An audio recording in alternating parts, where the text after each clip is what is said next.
अस्सलाम वालेकुम, आप देख रहे हैं डॉन न्यूज़ में का मेज़बान अब्दुल गफ्फार। पुराना रीप्ले के एक और एपिसोड के साथ पाकिस्तान क्रिकेट हो या इंटरनेशनल स्पोर्ट्स हो, ये हम ज़रूर कह सकते हैं कि ख़ासतौर पर ईद की तातीलात के बाद और ऑब्वियसली रमज़ान के बाद सूरत तकरीबन सेम ही है। पाकिस्तान की टीम अभी जो है वो फारिग है। पाकिस्तान को जून में सीरीज़ खेलना है। पाकिस्तान के खिलाड़ी लेकिन ज़रूर मौजूद हैं काउंटी क्रिकेट के अंदर। इस हवाले से भी आपको आगाह करेंगे। पाकिस्तान की वुमेन क्रिकेट की सीरीज़ आ रही है, उसके लिए कैंप कल से शुरू हो रहा है। लेकिन जो सबसे इंपॉर्टेंट टॉपिक रहेगा आज प्रोग्राम की शुरुआत में वो ये है कि पाकिस्तान क्रिकेट बोर्ड में क्या होना है, क्योंकि पाकिस्तान क्रिकेट के हवाले से तो हमें पता है सीरीज़ कब है, बट पाकिस्तान क्रिकेट बोर्ड के हवाले से जो मामलात हैं वो गैर यकीनी सूरत हाल से दो चार है। चूँकि गवर्नमेंट की तब्दीली के बाद ना तो गवर्नमेंट की जाने से कोई अश्योरिटी दी गई है, ना रमीज़ राजा खुद जो है वो इतने ज़्यादा मुझे कोई कॉन्फिडेंट दिखाई दे रहे हैं। ये ज़रूर है कि अनाउंसमेंट कर रहे हैं चीज़ों की, लेकिन कोई ऐसी चीज़ अभी तक उन्होंने नहीं बोली ऑन फ्रंट आकर ऑफिशियली। चूँकि ज़ाहिर बात है जब तक हुकूमत से पता नहीं चलता तो अभी तक ये मामला थोड़ा सा इसी नुक्ते नज़र से देखने पड़ेंगे। इसी तरह बात करेंगे शहरोज़ काशिफ, पाकिस्तान के जो कोपेमा है एक और उन्होंने रिकॉर्ड बनाया है, उनके वालिद साहब से बात करेंगे उनके इस पैशन के हवाले से। साथ साथ पाकिस्तान आइंदा साल सीनियर्स क्रिकेट वर्ल्ड कप की जो है मेज़बानी करेगा, उसके हवाले से जो पाकिस्तान वेटरन क्रिकेट एसोसिएशन के फवाद साहब हैं हमारे साथ मौजूद होंगे। तमाम तर इवेंट की तफसीलात उनसे हासिल करेंगे, लेकिन पहले आपको दिखा देते हैं रीप्ले हेडलाइंस। प्रोग्राम की शुरुआत करते हैं और पाकिस्तान क्रिकेट बोर्ड के हवाले से बात करेंगे, क्योंकि टॉपिक कुछ ऐसा है कि अभी सोचना पड़ रहा है कि होगा क्या वहाँ पर। हमारे स्पोर्ट्स रिपोर्टर कराची में इमरान सिद्दीक मौजूद है। प्रोग्राम में खुश आमदीद। कुछ देर में अबू बकर बिलाल भी जो लाहौर में हमारे स्पोर्ट्स रिपोर्टर हैं वो ज्वाइन करेंगे, उनसे इस बारे में बात करेंगे। इमरान, यकीनी तौर पर तकरीबन सूरत हाल वैसी है जो रमज़ान से पहले, ऑब्वियसली ईद से पहले तो ज़्यादा तो दिन गुजरे नहीं, लगता नहीं है कि कोई हतमी तौर पे कुछ कहा जा सकता है, सिवाय इसके कि जब गवर्नमेंट तब्दील होती है तो तब्दीली आ जाती है पाकिस्तान क्रिकेट बोर्ड में। अभी भी उसके खदशात मौजूद हैं। कोई बहुत बड़ा ग्रीन सिग्नल नज़र नहीं आ रहा, कोई बहुत ज़्यादा हमें क्लैरिटी दिखाई नहीं दे रही। ऐसे ही है ये खबरें आपके पास भी? बिल्कुल, देखें, जब भी आपने जिस तरह जिक्र किया, गवर्नमेंट जब तब्दील होती है अपना ही चेयरमैन पीसीबी वो लेकर आते हैं, और अभी भी आपको पता है कि दो नाम कौन से जो हैं वो जो मजबूत उम्मीदवार हैं। लेकिन हुकूमत मेरे ख्याल है ये चाह रही है कि रमीज़ राजा खुद से रिज़ाइन करके चले जाएं, और रमीज़ राजा ने दो टोक की ऐलान किया कि ऐलान तो उन्होंने नहीं किया, लेकिन जो ज़राए से ऐलान तो खैर उन्होंने ये किया था। इमरान, आप भी मौजूद थे जहां वो ऑडियो रिकॉर्ड हुई नेशनल स्टेडियम कराची में कि 2 मिनट लगाऊंगा, इस बारे में आप फिक्र ना करें। लेकिन अब बहुत लंबा अरसा हो गया, कम से कम ये हम ड्यूम कर लें इमरान बड़ा सेफली कि रमीज़ राजा साहब खुद नहीं जाना चाहते एटलीस्ट। देखें, एक इशारे जो मिले, इमरान खान ने जो कहा कि रमीज़ राजा हमारे खिलाड़ियों आखिरी गेंद तक जो है वो हार नहीं मानेंगे, तो लगता यूं ही है कि रमीज़ राजा जो है वो खुद से तो रिज़ाइन नहीं करेंगे। जिस तरह वो अभी काम कर रहे हैं, पाकिस्तान जूनियर सुपर लीग शुरू कराने का उन्होंने ऐलान किया है, तो जिस तरह वो काम कर रहे हैं लगता है ये कि इमरान खान की जो हिदायत उनको हैं कि जब तक आपको हटाया नहीं जाए आप रहें। और दूसरी जानिब जो हुकूमत है मेरे ख्याल है उनके पास अभी बहुत बड़े बड़े चैलेंजेस हैं, बहुत ज़्यादा क्राइसिस हैं जो उन्होंने जो ठीक करने, तो उसके बाद ही मुझे लगता है कि वो क्रिकेट और दीगर जो खेल हैं उसके ऊपर आएंगे। अच्छा, इस सारे महम मामले की जो सबसे इंटरेस्टिंग बात है ना वो ये है कि रमीज़ राजा साहब जो कि चेयरमैन पीसीबी हैं, या अगर हम बात करें हुकूमत की, यानी कि वज़ीर-ए-आज़म शहबाज शरीफ साहब हों या कोई भी उनकी काबीना या इवन वज़ीर इत्तलात, किसी ने शायद सवाल या तो किया नहीं या अभी तक कोई चीज़ आई नहीं। नजम सेठी साहब जो कि मुतवक्का उम्मीदवार हैं, और शकील शेख साहब जिनका गवर्निंग बॉडी के अंदर नॉमिनेशन के हवाले से बात हो रही, कोई भी फ्रंट पे आने को तैयार नहीं है। तो इसका मतलब है कि कहीं ना कहीं मामला उलझे हुए हैं, और उसकी बुनियादी वजह जो आपने इमरान कही, मैं से बिल्कुल इत्तेफाक करता हूँ कि गवर्नमेंट के लिए बाकी सियासी चैलेंजेस, जाहिर बात है ऑपोजिशन जिस तरह अब एक्टिव थी या हो सकती है दोबारा से, खान साहब जो है वो बहुत सारी तैयारियां करके बैठे हुए हैं, गवर्नमेंट भी उसी तरह तैयारी कर रही है, तो क्रिकेट पे ध्यान लगता है कम है अभी। देखिए, तरजीही बुनियादों पर नहीं है, आप ये कह सकते हैं, क्योंकि अभी जो इमरान खान की गवर्नमेंट थी उस पर महंगाई पे और दीगर जो इश्यूज थे, पेट्रोल डॉलर, उस पर बड़ी तनकीद हुई। तो अभी मुझे लगता है कि हुकूमत का फोकस तमाम जो है वो वहाँ पर है। उससे निपटने के बाद जब फोकस थोड़ा सा, जब सूरत हाल उनके पास आसान हुई, क्योंकि टाइम बहुत कम है उनके पास, 1.5 साल है, 1.5 साल में उन्होंने और भी चीज़ें करनी है, तो मुझे लगता है कि क्रिकेट और दीगर जो चीज़ें हैं उन्होंने सेकंड प्रायोरिटी पे रखा हुआ, और पहले इन चीज़ों से जब फारिग होंगे फिर ही कोई रमीज़ राजा का फैसला हो सकता है। और जिस तरह आपने जिक्र किया, उम्मीदवार का फैसला होगा, आपकी क्या राय, आपकी खबरें, आपकी सोर्सेस क्या कहती हैं? देखिए, अभी तक तो यही होता है कि गवर्नमेंट जो भी होती है वो अपना ही चेयरमैन पीसीबी लाती है। तो मैंने आपसे तो पूछ लिया, आप चूंकि कराची में बैठे हैं, बोर्ड के बहुत करीब होते हैं अबू बकर बिलाल, यानी कि बोर्ड से मुराद है कि वो चूंकि वो मौजूद होते हैं, प्रेजेंट होते हैं, वो हमें ज्वाइन किया इस वक्त अबू बकर बिलाल ने। अबू बकर, क्या खबरें हैं, चूंकि ये मामला तवालद इख्तियार कर चुका है, एक अजीब तरह की अनसर्टेनिटी है कि क्या रमीज़ राजा साहब चेयरमैन के तौर पर काम करते रहेंगे, क्या तब्दीली आएगी? गवर्नमेंट को देखें तो वहाँ से भी कोई वाज़ेह इशारे नहीं मिले। क्या आपके पास क्या खबरें हैं, ऐसी सूरत हाल अनसर्टेनिटी की है या कोई आपको वाज़ेह इशारा मिला है कि क्या हो सकता है?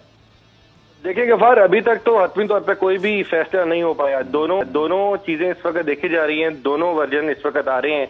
क्रिकेट बोर्ड ने ये भी जराये से बताया कि रमीज राजा ने डायरेक्टर्स की मीटिंग कॉल की थी, जिसके अंदर बताया था कि उनको काम जारी रखने का कहा गया है और मैं ही काम जारी रखूंगा। लेकिन दूसरा तरफ ये भी बातें जरूर चल रही हैं कि रमीज राजा आखिर मजीद कितने दिन तक यहाँ पर रह सकेंगे।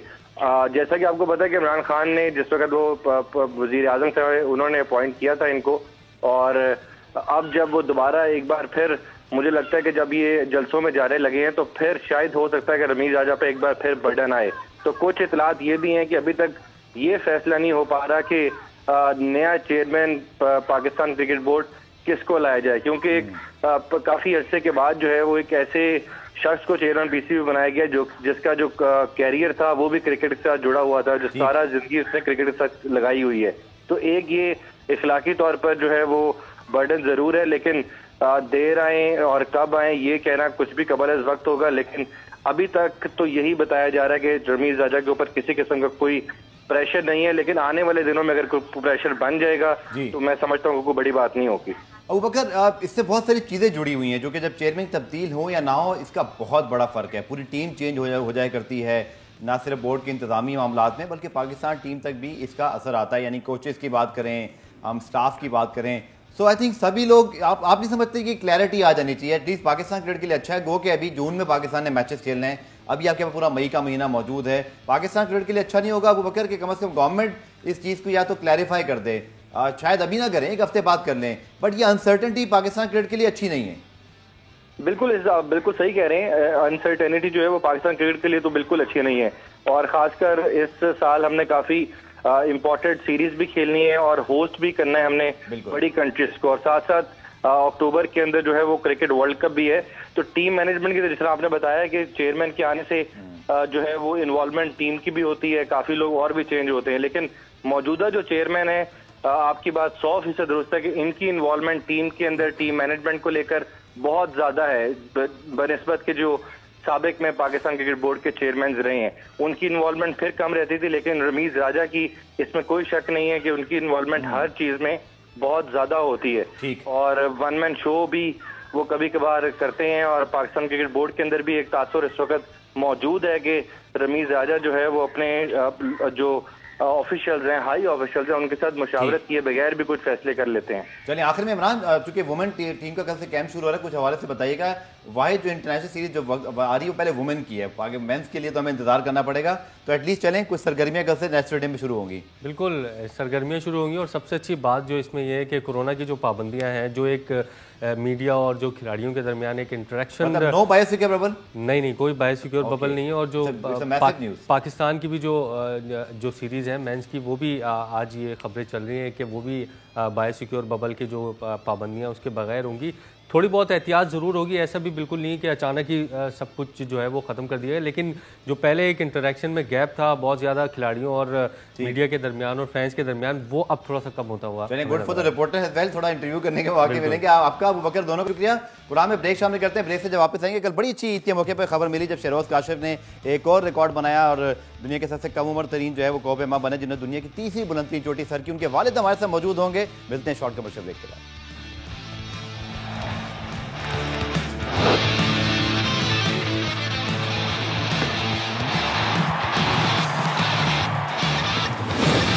पुराब रीप्ले में खुशामदीद। तो कल ईद का तीसरा दिन जब था तो बड़ी अच्छी खबर हमें मिली जनाब, चूँकि पाकिस्तान के जो कोपेमा शहरोज काशिफ, उन्होंने पाकिस्तानी परचम दुनिया की तीसरी बुलंद तरीन चोटी पर लहरा दिया, और दुनिया की तीसरी बुलंद तरीन चोटी जो कि 8,586 मीटर है, और ये सबसे कम उम्र पर कोपेमा भी। बहुत ही एजाज़ की बात है पाकिस्तान के जो काशिफ जो है वो एक उस सिलसिले की नई जो है हमारी कड़ी है, जो कि कोपेमा, जैसे आपको पता है साजिद सतपारा हों, अली सतपारा हों, इससे पहले नदीर साबिर साहब, बहुत सारे हमारे कोपेमा मुल्क का नाम रोशन करते रहेंगे। शहरोज काशिफ बहुत छोटी उम्र में माशाल्लाह बहुत जल्दी जो है वो ये कारनामे सर अंजाम दे रहे हैं। उनके वालिद हमारे साथ मौजूद हैं, काशिफ सलमान साहब, उनको खुशामदीद कहते हैं, जो कि शहरोज तो अभी उनको हम दुआ करते हैं खैरियत से वो जो है वो अपने बेस कैंप पे भी पहुँचे, उनसे भी हम ज़रूर बात करेंगे। लेकिन काशिफ साहब फरमाइएगा कि कितने फ़ख्र की बात है, और इतनी छोटी उम्र में माशाल्लाह कामयाबी हासिल की है। सबसे पहले तो आपको मुबारकबाद, और पाकिस्तान को भी it's a very proud moment.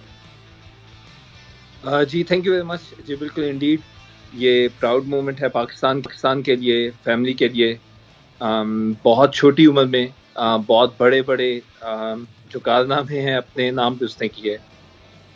ठीक, तो कुछ बताइएगा शेरोज़ के हवाले से। वैसे मैंने भी उनका इंटरव्यू किया था। He is a very passionate young guy about his कोप एमआई जो है वो कर रहे हैं और सारा कुछ जो उनका सारा पैशन है।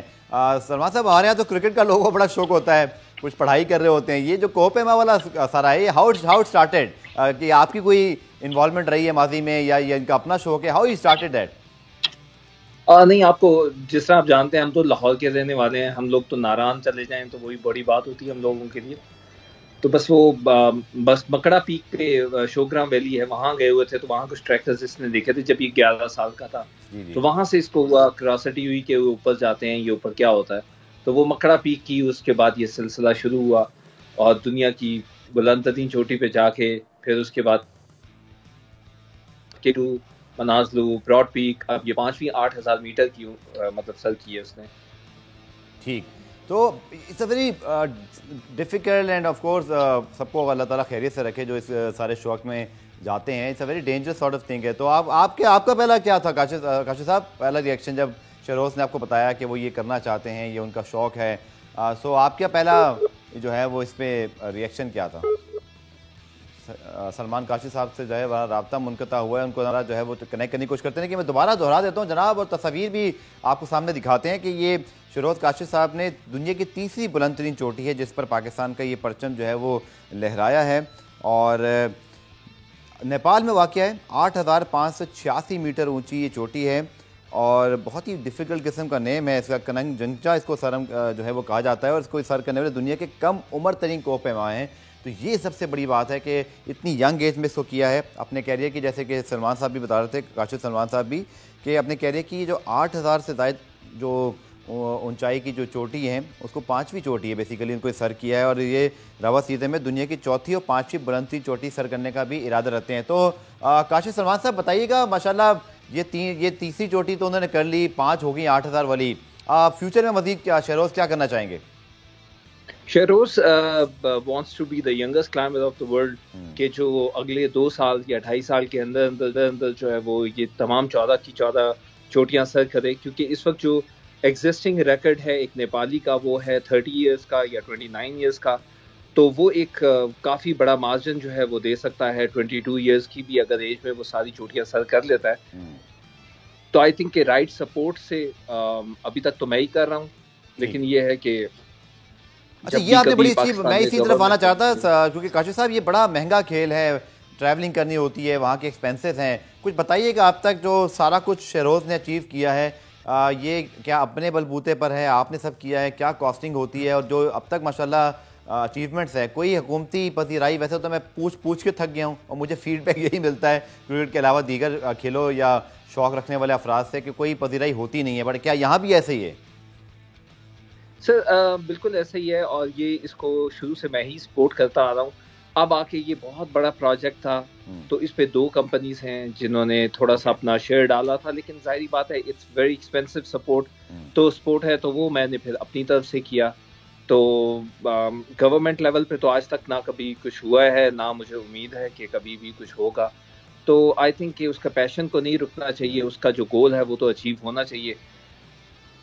ठीक है, एक और मैं सवाल पूछूंगा जो कि ऑब्वियसली एक वालिद के हैसियत से आपसे पूछ रहा हूँ कि ये जो खेल है, अभी आपने जैसे मेरी आपसे बात भी हो रही थी, बल्कि आपको याद होगा कि मैंने आपको बहुत मरतबा कहा कि कहीं अगर शेरोज़ से रब्ता हो सके, लेकिन ऑब्वियसली जो टेक्निकल चीज़ है वो यही है कि बेस के माने में कुछ टाइम लगता है, अल्लाह करे वो खैरियत से वापस आएँ। तो थोड़ा सा काशिफ साहब, थोड़ा सा कभी जहन में आता है, जब शेरोज़ ने शुरू में भी कहा होगा बड़ा डेंजरस किस्म का खेल है, वालिदैन के लिए कभी कभी आसान फैसला नहीं होता कि इजाज़त दे दें या इतने मुश्किल खेल की। तो आपकी क्या रिएक्शन था, और अभी तक जब वो जाते हैं तो यकीनी तौर पर पीछे दुआएं बहुत होती होंगी और एक थोड़ा सा रहता है बतौर वालिदैन?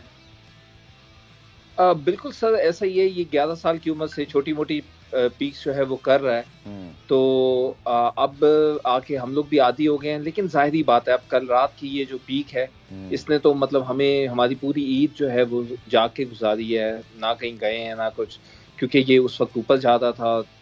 कल इसने जो पीक जो अपने टॉप पे गया है वो प्रॉब्ली जो मतलब नॉर्मली जो है वो समिट्स होती हैं सुबह 8 बजे, तो ये मतलब कुछ वो वेदर का था, कुछ रो फिक्सिंग के मसले मसाइल थे वहाँ, तो कहीं 4 बजे जाके हुई। अब आप डेथ जोन में वहाँ रात को तो रहा ही नहीं जा सकता, तो उसके बाद 4 बजे के बाद ये नीचे आया है, 7 बजे कैंप 4 पे आके सोया है, जो itself is a very dangerous thing। लेकिन बहरहाल मतलब एक उसका पैशन है, वो भी मतलब एंजॉय कर सकता है, वो भी पार्टीज कर सकता है, वो भी कुछ कर सकता है। I think he is living his life, और मेरा ख्याल है कि माँ बाप को उस ऐसी चीज को सपोर्ट करना चाहिए।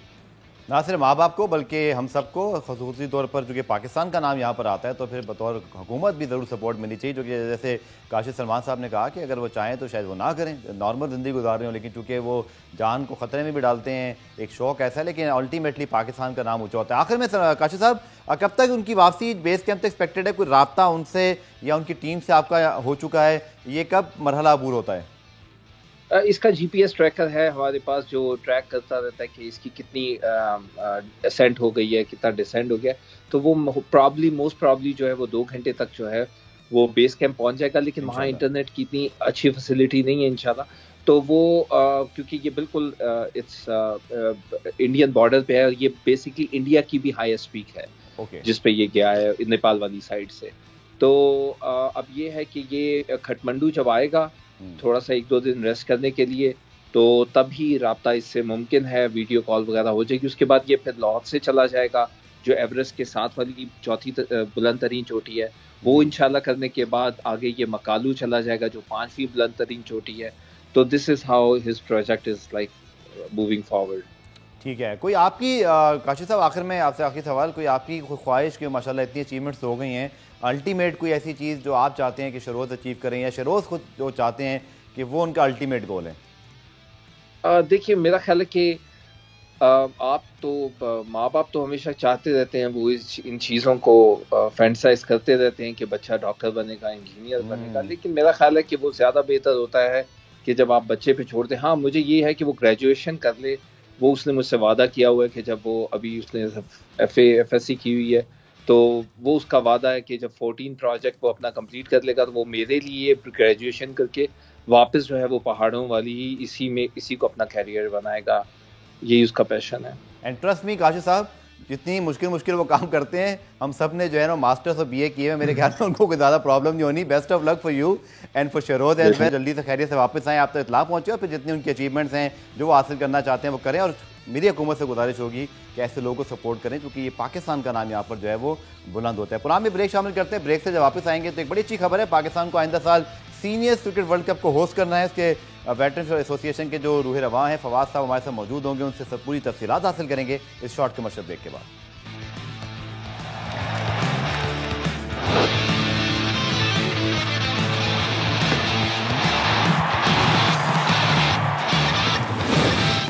पुराब रिप्ले में खुशामदीद। बड़ी खुशी की बात है कि पाकिस्तान में इंटरनेशनल क्रिकेट और स्पोर्ट्स की सरगर्मियां तकरीबन पूरी तरह बहाल हो चुकी हैं। ऑस्ट्रेलिया टीम ने अभी पाकिस्तान का दौरा किया, वेस्ट इंडीज़ को आना है, न्यूजीलैंड को आना है, और फिर ऑब्वियसली पाकिस्तान को और भी चीज़ें होस्ट करनी है। लेकिन एक और बड़ा मेगा इवेंट पाकिस्तान को मिलाया हुआ है जनाब, पाकिस्तान को मेज़बानी करनी है सीनियर्स क्रिकेट वर्ल्ड कप की, जो कि पहली मरतबा होने जा रहा है, और पाकिस्तान को इसकी मेज़बानी मिली है। पाकिस्तान वेटरन्स क्रिकेट एसोसिएशन के चेयरमैन फवाद एजाज खान साहब ऐसे स्टूडियो मौजूद हैं। अस्सलाम वालेकुम एजाज साहब। वालेकुम सलाम। फवाद भाई, माशाल्लाह पहली इतनी खुशखबरियां हैं कि पाकिस्तान में क्रिकेट हुई जा रही है, ऑस्ट्रेलिया भी आ गया, इंशाल्लाह न्यूजीलैंड को आना है। अब बताइएगा सर ज़रा इस सीनियर्स क्रिकेट वर्ल्ड कप के हवाले से, सीनियर से पता चल रहा है कि इसमें सीनियर क्रिकेटर्स खेलेंगे, लेकिन सर बताइएगा आप कितने ममालिक आ रहे हैं, कौन कौन से स्टार्स सिलेक्शन होंगे, कब ये अगले साल हो रहा है?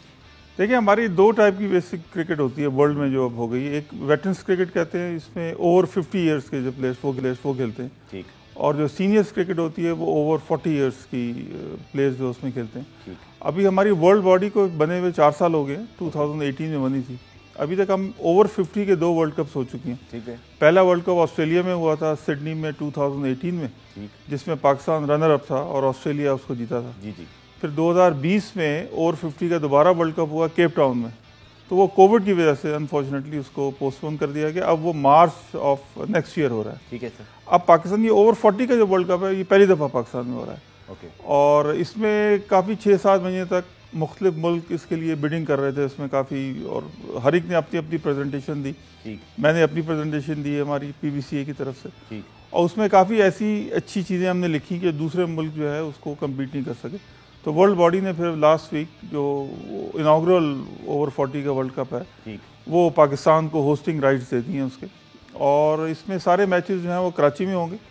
और तकरीबन की 12 टीमें यहाँ पे खेलेंगी इस वर्ल्ड कप को। इसमें 40 इयर्स प्लस एज होगी, और एक शहर के अंदर 200-250 फॉरेनर्स आए होंगे खेलने के लिए क्रिकेट। तो I think it's a big achievement for Pakistan, also Karachi, कि बहुत ज़्यादा एक्टिविटी यहाँ पे होगी।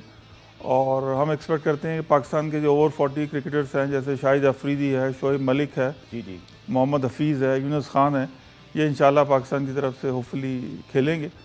और इसी तरह जो मिसबाहुल हक का नाम भूल के सबसे सीनियर रहे हैं वैसे वो। हाँ, मिसबाहुल हक भी जो है, ये तो वो प्लेयर है जो मैंने बताया अभी भी खेल रहे हैं, रिसेंटली खेल रहे हैं, और ऑब्वियसली अभी शोएब मलिक कहते हैं वो तो खेल भी रहे हैं। मिसबाहुल हक भी है इसमें, और इस तरह तो फिर रज़ाक भी आ जाएंगे फिर। और क्रिकेट एक ऐसा खेल है क्योंकि आई थिंक फवाद साहब मेरे ख्याल में 40 ईयर्स का ये फायदा है कि अब तो खासतौर पर मिसबाहुल हक और शाहिद अफरीदी, यूनुस खान जब से रोल मॉडल्स बने, 39, 30, इवन मिसबा 40 तक खेले, तो यूजली क्रिकेटर्स बड़े फिट रहते हैं 40s में भी, और उनकी जो क्रिकेट स्टैंडर्ड है वो बड़ा ज़बरदस्त होता है। तो I think it's a very interesting sort of situation. और दूसरा जो मेरे ज़हन में सवाल आ रहा है, शायद देखने वाले भी जानना चाह रहे होंगे, तो दूसरे मुल्कों से क्या इत्तला आ रही है कि जो पुराने क्रिकेटर्स हैं वो कौन कौन से खिलाड़ी आ सकते हैं? देखिए, हमारी ये वर्ल्ड इस वक्त जो 2 वेटरन्स वर्ल्ड कप 50 के हुए हैं ना, उसमें हमारा मॉडल ऐसा है कि उसमें प्लेयर्स अपने अपने खर्चों से आते हैं। अच्छा, तो ऐसा कोई स्पॉन्सरशिप का कॉन्सेप्ट नहीं होता। मगर ये जो 40 का जो वर्ल्ड कप है, इसको हमने एक नया रंग दिया है, और इसमें एक स्पॉन्सरशिप भी आएगी इंशाल्लाह, और इसमें कोई 7-8 करोड़ रुपए का ये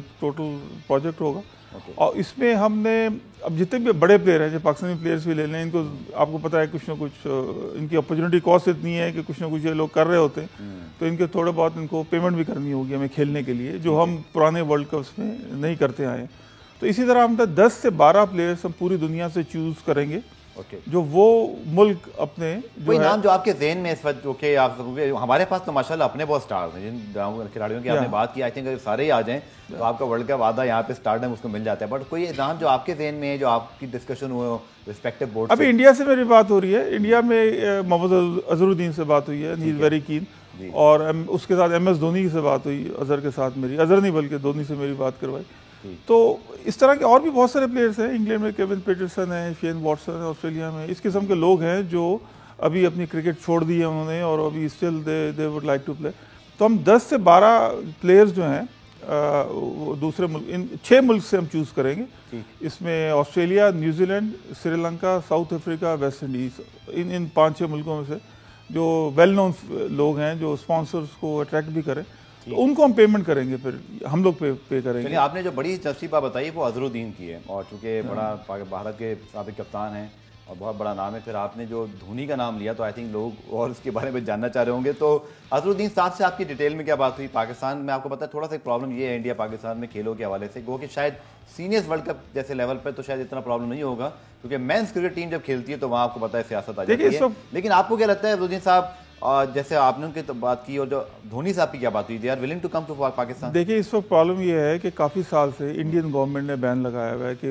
वो पाकिस्तान बायलैटरल सीरीज में बैन लगाया हुआ है, लेकिन इस तरह के इवेंट में खेलने देते हैं वो। मल्टीलैटरल इवेंट्स में हैं या वर्ल्ड कप इवेंट्स में अलाउ है। हमारा इवेंट हो रहा है नेक्स्ट सितंबर-अक्टूबर में, नेक्स्ट ईयर। ठीक है, हमारा फाइनल होगा 8 अक्टूबर को, और फिर 16 अक्टूबर से इंडिया में वर्ल्ड कप हो रहा है। तो ज़ाहिर पाकिस्तान भी जा रही है वहाँ पे इंडिया, तो वहाँ के जो हमारे इंडियन दोस्त हैं, जो हमारी वहाँ पे board for veterans cricket in India है, उनको मैंने एश्योरेंस दी है कि हम आपको यहाँ से इंशाल्लाह, यहाँ का तो कोई प्रॉब्लम नहीं, यहाँ तो फॉरेन ऑफिस से मेरी बात भी हुई है इस्लामाबाद में, ठीक है, जो इंडियन डेस्क को DG खातून देखती है। हमारे यहाँ प्रॉब्लम नहीं है, वहाँ प्रॉब्लम ये है कि वहाँ पे किस सिस्टम है कि वहाँ पे होम मिनिस्ट्री इंडिया की जो है उसको इजाज़त देनी पड़ती है, वो फिर BCCI वाले परमिशन पहले देते हैं, एक सिस्टम है। अब हुआ ये है कि अनफॉर्चुनेटली आज से 3-4 साल पहले वहाँ के जो सदर थे चीतन चौहान साहब, उनकी डेथ हो गई, जो प्रेसिडेंट से board for veterans cricket India. अब 3-4 साल से जो board for veterans cricket India ज़रा थोड़ी सी इनएक्टिव थी। अभी पिछले 2 हफ्ते पहले ये हुआ है कि उन्होंने अपना नया प्रेसिडेंट चूज़ किया है board for veterans cricket in India. उनका नाम है नितिन गडकरी साहब, और वो फेडरल मिनिस्टर हैं इस वक्त वहाँ के, इंडिया के। हाँ, आधा काम आसान, फेडरल मिनिस्टर हैं ट्रांसपोर्ट के। अब वहाँ पे जो स्पोर्ट्स मिनिस्टर हैं वो अरुणाल ठाकुर साहब हैं, जो पहले BCCI के भी प्रेसिडेंट थे, ठीक है ना, उनके सेक्रेटरी रहे वो। हाँ, तो वहाँ पे अब जो है एक मूवमेंट अब वहाँ शुरू हुई है कि परमिशन वाला जो सिलसिला है ये क्योंकि बोर्ड फॉर वेटरन भी एक्टिव हो गई है।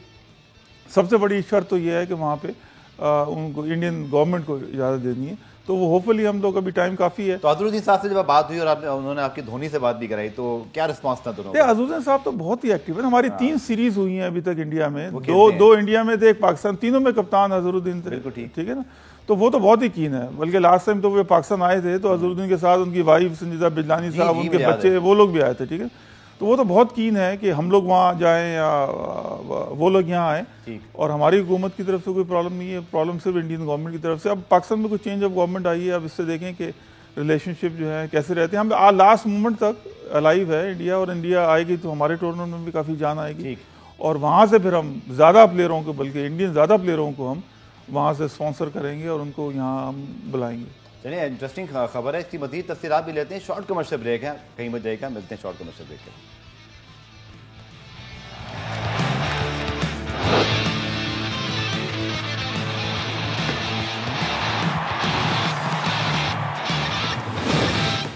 तो जनाब, बात करें सीनियर क्रिकेट वर्ल्ड कप के हवाले से, जो कि आइंदा साल इंशाल्लाह सितंबर में पाकिस्तान और कराची में जो है शहर में मुनक्किद होगा। तो फवाद भाई कुछ बताइएगा सीनियर क्रिकेट के हवाले से भी, चूँकि वेटरन्स आई एम श्योर जो बहुत सारे लोग आज देख रहे हों जो खेलते हैं, वो तो खैर आप तक उनसे रब्ता इतनी उम्र तक तो हो ही जाता है, but how actually people get to know कि वो कैसे ये खेल सकते हैं, ख़ासतौर पर वेटरन्स वाला भी पार्ट हो गया ये भी, बिकॉज अच्छी चीज़ है वैसे तो। इस आपको ये एज बढ़ भी जाए, खेल का शौक खत्म नहीं होना चाहिए। देखिए, हमारे 1998 में हमारी एसोसिएशन बनी थी, पाकिस्तान क्रिकेट एसोसिएशन, और जब से हमारा एक सीनियर्स कप होता है उसमें 22 सालों से रेगुलर सीनियर्स कप हो रहा है। अभी लास्ट अभी ख़त्म हुआ महीने पहले, उसमें कोई 100 से ज़्यादा टीमें खेलती हैं, और उसमें कोई 50-60 मुख्तलिफ शहर खेलते हैं उसमें। ठीक है, तो उसमें सारा ओवर 40 होता है उसमें से, और प्लस ये है कि कराची के अंदर भी और लाहौर में भी एक रेगुलर, समझेंगे रमज़ान को अगर आप हटा दें तो 10-11 महीने क्रिकेट रेगुलर हमारी ओवर 40 की चलती है। कराची में भी 20-22 टीमें हैं ओवर 40 की,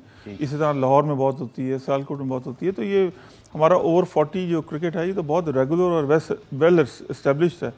और ये जो नेक्स्ट ईयर वर्ल्ड कप होगा ओवर 40 का, मैं समझता हूँ इसमें हमारी पाकिस्तान टीम जो है वो डेफिनेट फेवरेट है to win the world cup, क्योंकि हमारा बेस बहुत स्ट्रॉन्ग है। और 40 में मैंने आपको बताया था कि फाइनल में हम 50 में हम फाइनल में आ रहे थे सिडनी में 2018 में, तो हमारी 40-50 की टीमें माशाल्लाह बहुत अच्छी हैं। और 50 का वर्ल्ड कप अब केप टाउन में मार्च में हो रहा है, उसमें दोबारा हम जाएंगे।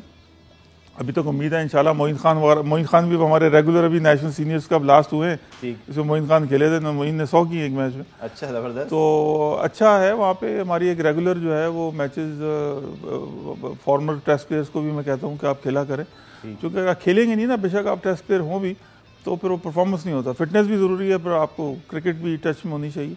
तो हमारा माशाल्लाह बड़ा अच्छा सेटअप है ओवर 40 क्रिकेट का पाकिस्तान में, और हमें प्रॉब्लम नहीं होगी, दिक्कत नहीं होगी अच्छे प्लेयर्स को सिलेक्ट करने के लिए। ठीक है, पीसीबी के चेयरमैन रमीज़ राजा साहब खुद क्रिकेटर हैं, और अभी मैंने सुना था कि उन्होंने जो बाकी जो एसोसिएशन हैं, जैसे कि ब्लाइंड हैं, डेफ हैं, और बहुत सारी और जो एसोसिएशन क्रिकेट के साथ डायरेक्टली तो नहीं काम कर रही, लेकिन obviously they are part of the system.